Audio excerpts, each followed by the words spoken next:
Kant's Deontology by James Schneider. Creating the illusion of death. And since Amy had a do not resuscitate order, Dr. Shaw, she was pronounced dead. Not wanting to waste a second, Greg wheels Amy. Greg had the more. Immanuel Kant was born in 1724 and died in 1804. He grew up in East Prussia, which is now a part of Russia. His mother and father lived a very devout Protestant lifestyle. He grew up in a less adventurous life and was consumed with his studies. He went on to become a full professor. He studied theology, metaphysics, and logic. In 1770, he became a full professor in logic and metaphysics.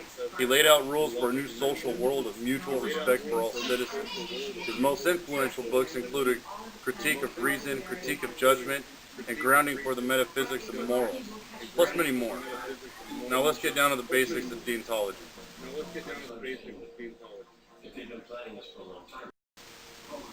What is deontology? Deon, Greek term meaning duty.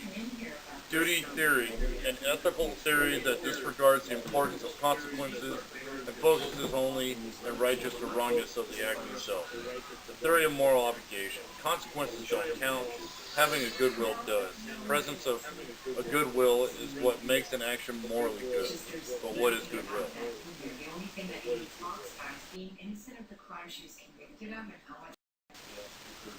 Goodwill. There is no good without qualification except a goodwill. A will which is motivated by self-interest or happiness does not express a goodwill. A will acts for the sake of duty is a goodwill. For an act to have moral worth, it must be motivated by duty, which is respect for the universal law. There is a test you take to decide if you're doing the right thing for the right action. This test is called categorical imperative.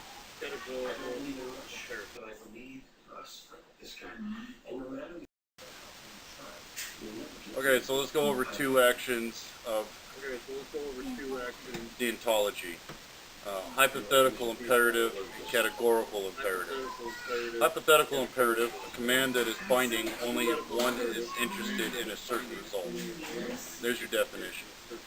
Categorical imperative, for an absolute moral rule that is justified because of its logic. If you can wish for your maxim to become a universal law, your maxim qualifies as a categorical imperative.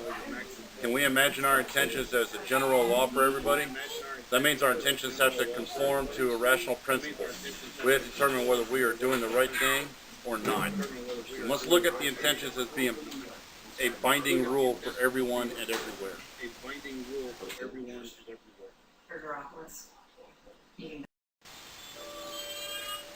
Categorical imperative. Does that mean that the categorical imperative works only if everyone can accept your maxim as universal law? Only an ideal situation. The immense faith of human rationality counteracts Kant's belief, and that categorical imperative would need further clarification and definition to avoid the escape clause. We make such decisions every day, and as long as they are based merely on wanting some outcome, they are not morally relevant. Or they can, of course, be morally bad, but even if they have good outcomes, Kant would say that they are morally neutral.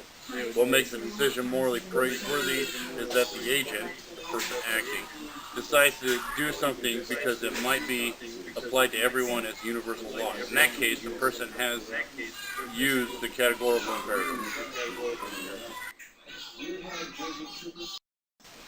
Universal law, a term for a moral rule that can be imagined as applying to everybody in the same situation and accepted by other rational beings.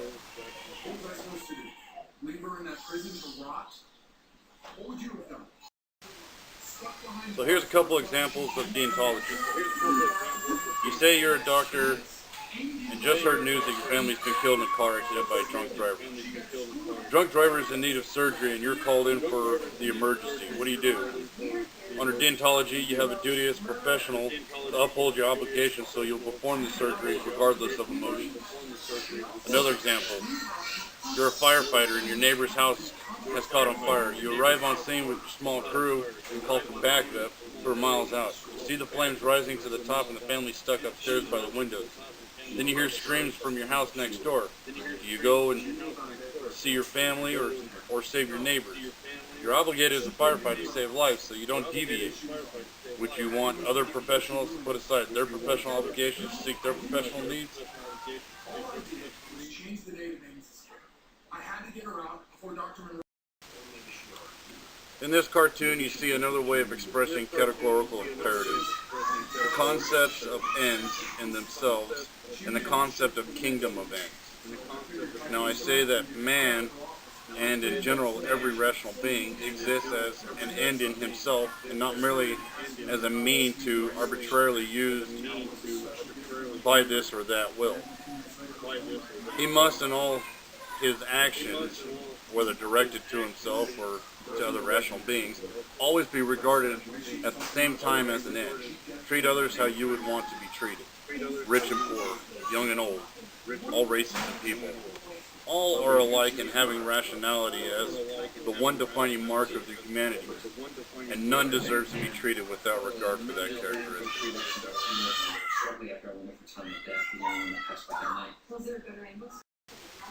So, in conclusion, do the right thing at the right time, all the time. Where did it go? See if you didn't find one on a coffee.